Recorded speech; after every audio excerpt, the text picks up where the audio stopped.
Le Maroc est-il résilient face à la crise énergétique engendrée par les tensions au Moyen-Orient?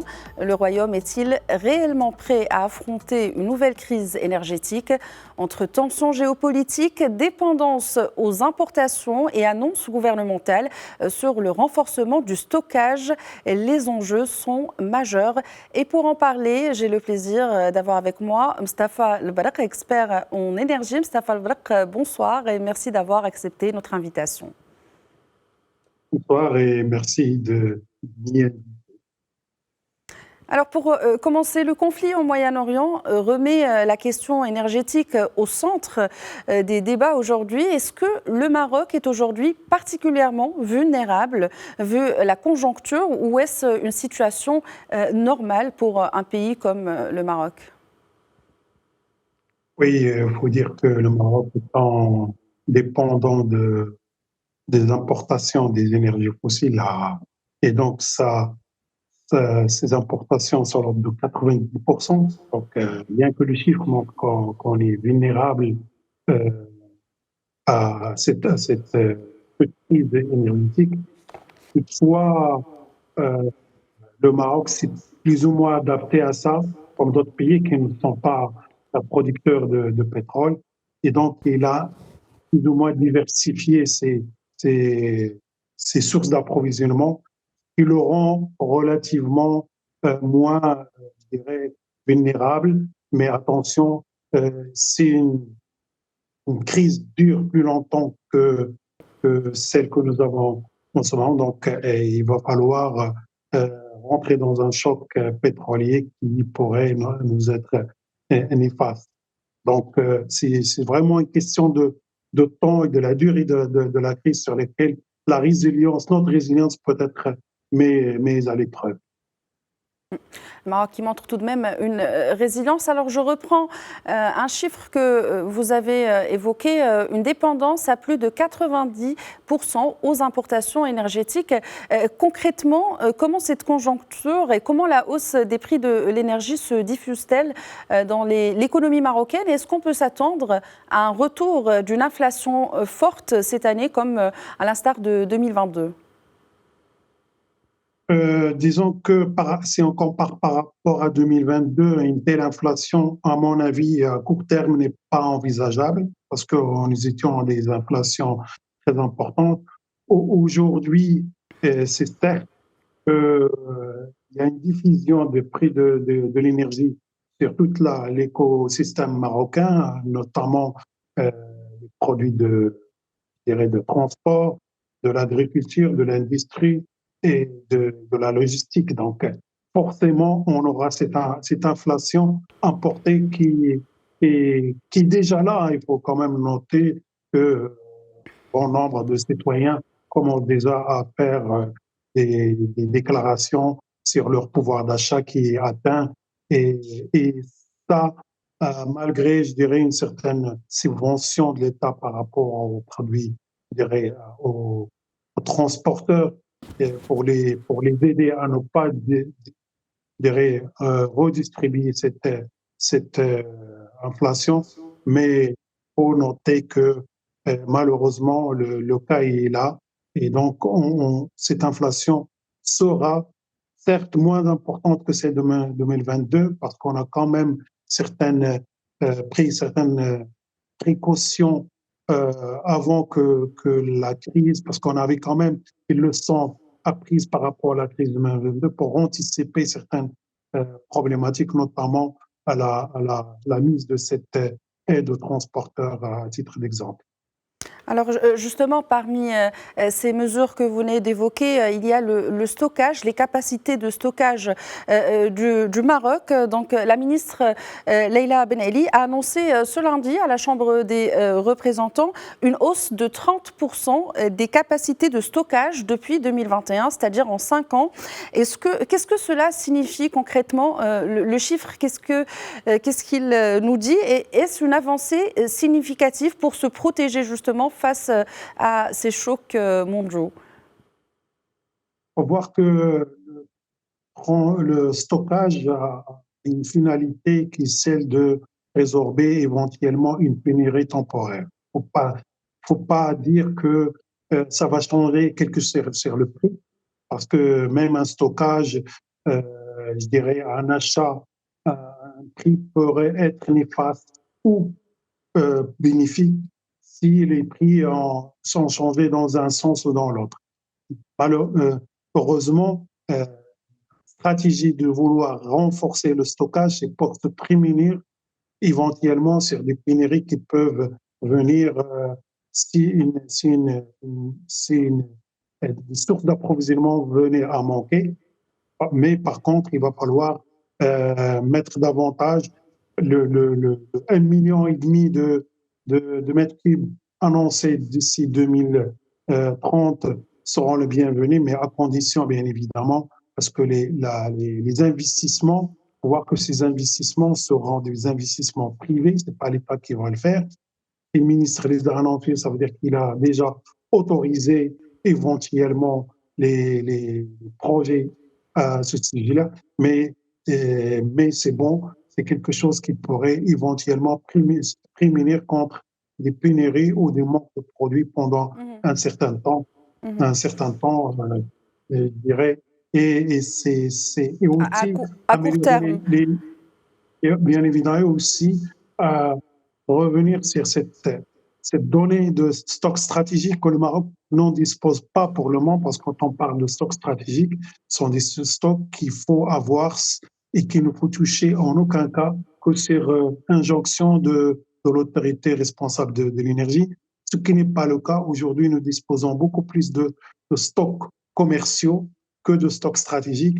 Et ce 1,5 million renforceront davantage pour aboutir à une solution sur les stocks stratégiques qui reste aujourd'hui une problématique entre l'État et les sociétés privées. Et les opérateurs privés qui importent. Alors justement, vous venez nous expliquer que ces stocks, que ce soit particulièrement les stocks stratégiques aujourd'hui, n'ont pas de rapport de toute manière au prix et justement sur l'inflation. Après, il y a un autre indicateur qu'on peut évoquer, c'est la croissance. Est-ce que ces changements aujourd'hui dans ce marché de l'énergie peuvent ralentir la machine économique marocaine, sachant que la croissance était assez importante ces dernières années comparée aux années précédentes? Est-ce que c'est un risque aussi? Oui, hein, le risque il est là parce que pour aller vers une croissance positive, il va falloir avoir une certaine compétitivité économique, et la compétitivité économique vient des ingrédients qui le font, notamment l'énergie. Si les prix de l'énergie augmentent, donc ça va faire à ce que d'abord notre balance commerciale sera déficitaire, étant donné que nous avons, par exemple, pour l'année 2026, sur un projet de loi de finances, un baril a été défini, un baril de $65, on n'en a plus là. Donc notre compétitivité risque d'être mitigée, d'autant plus qu'une bonne partie de notre, je dirais, produits exportés vers l'Europe devront être un peu plus chers, et donc nous aurons à être en compétition avec d'autres pays. Est-ce que nos produits seront capables d'aller vers cette compétition? Et là, forcément, je dirais, notre croissance par rapport à nos revenus qui vont être réduits parce qu'on sera moins compétitif, étant donné qu'on achète un produit et une énergie que nous ne produisons pas, et donc va faire ce que le produit devienne plus cher, et donc forcément on aura je dirais, une menace sur notre croissance, ajoutée à une inflation.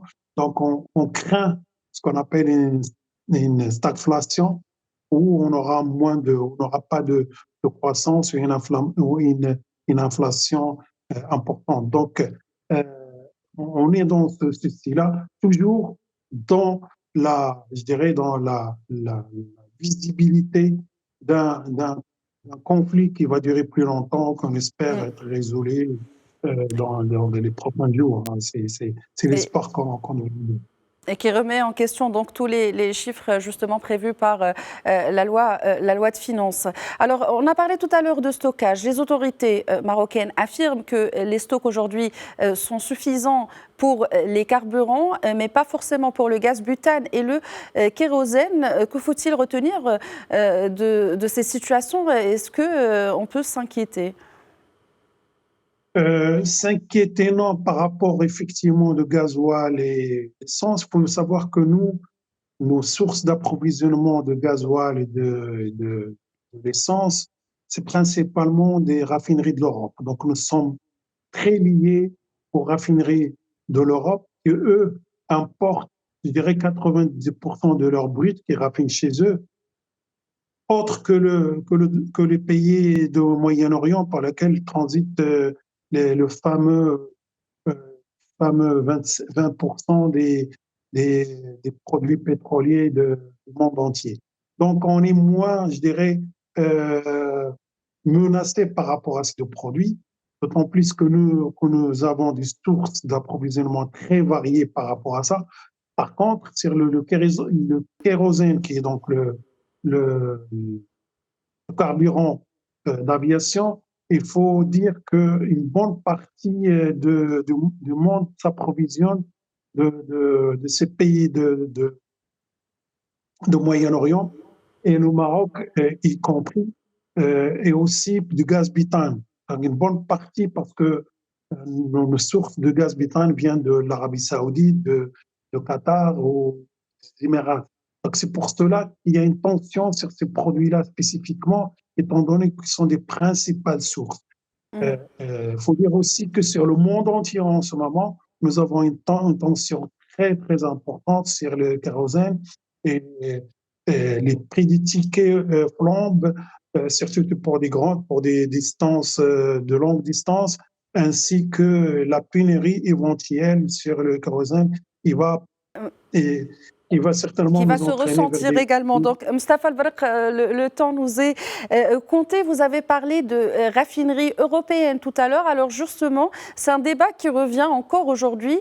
Certaines voix montent au créneau pour mettre en exergue l'absence de stratégie de raffinage, en tout cas depuis la fermeture de la Samir. Est-ce qu'aujourd'hui, la question se pose? Est-ce que, à votre avis, c'est un problème stratégique et ça remet en question le fait d'avoir une raffinerie?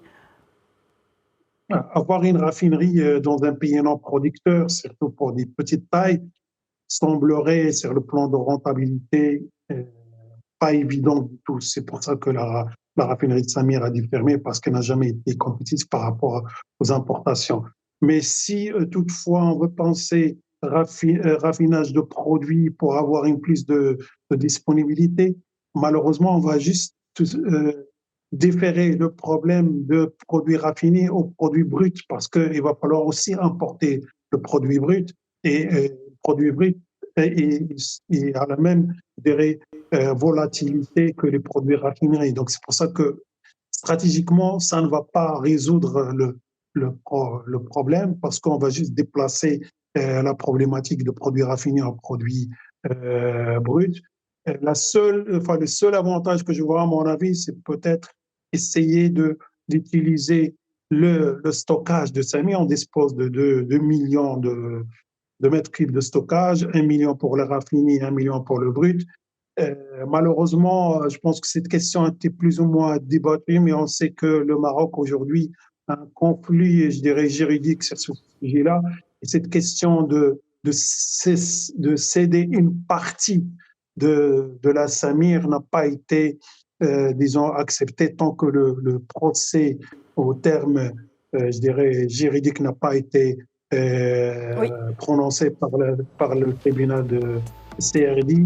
Et Mustapha, donc, ça. Mustapha Al-Brek, Oui. donc votre réponse est très claire. Non, avoir une raffinerie ne résoudra pas le problème aujourd'hui, va juste le déplacer. Je rappelle que vous êtes expert en énergie. Merci de nous avoir éclairé aujourd'hui sur ce marché et son impact sur le Maroc. C'est moi qui vous remercie.